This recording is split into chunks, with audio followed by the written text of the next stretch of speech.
বিসমিল্লাহির রহমানির রহিম। সংযুক্ত আরব আমিরাত প্রবাসী বাংলাদেশি ভাই ও বোনেরা, আসসালামু আলাইকুম। আপনারা সবাই বর্তমান অবস্থা সম্পর্কে যথেষ্ট অবগত আছেন।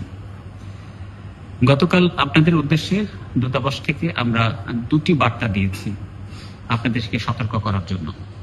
এই বার্তাগুলোর মাধ্যমে অন্তত দুটি পরামর্শ আপনাদেরকে আমরা দেওয়ার চেষ্টা করেছি, যেগুলি সংক্ষেপে নিয়ে আবার পড়ছি। এক, সবাই নিরাপদ অবস্থানে থাকুন। নিতান্ত অতি জরুরি না হলে ঘর থেকে বের হবেন না।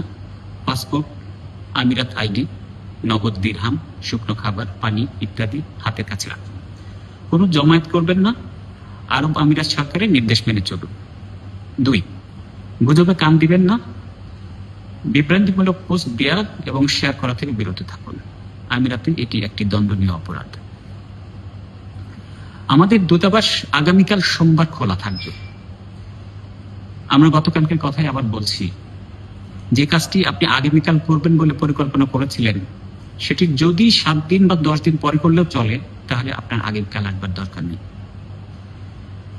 যদি এমন জরুরি হয় যে সেটা আপনার আগামীকালকেই করতে হবে, কেবলমাত্র সেক্ষেত্রে আসুন, আমাদেরকে আপনারা দূতাবাসে পাবেন।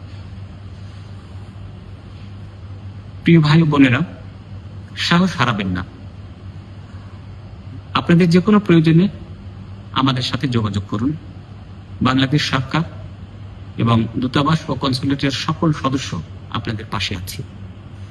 আমিরাত সরকার এদেশে বসবাসরত সকল নাগরিকের নিরাপত্তার সকল ব্যবস্থা নিশ্চিত করছে।